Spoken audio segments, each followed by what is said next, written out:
Society expects a lot from teachers.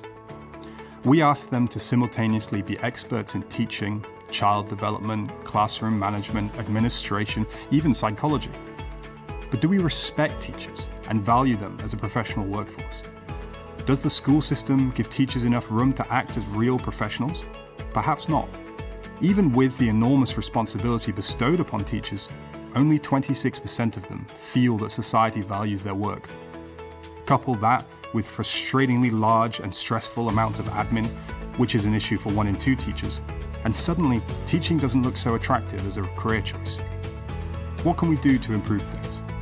Data from the OECD Teaching and Learning International Survey, or TALIS, provide a few pointers. For starters, TALIS tells us that job satisfaction is higher when teachers receive support for their professional growth. So we should look to transform schools into intellectually attractive spaces where professional development can thrive.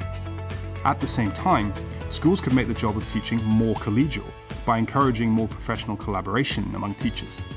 Right now, roughly 1 in 5 teachers don't feel that they work in a collaborative culture, and only 28% run classes as a team at least once a month.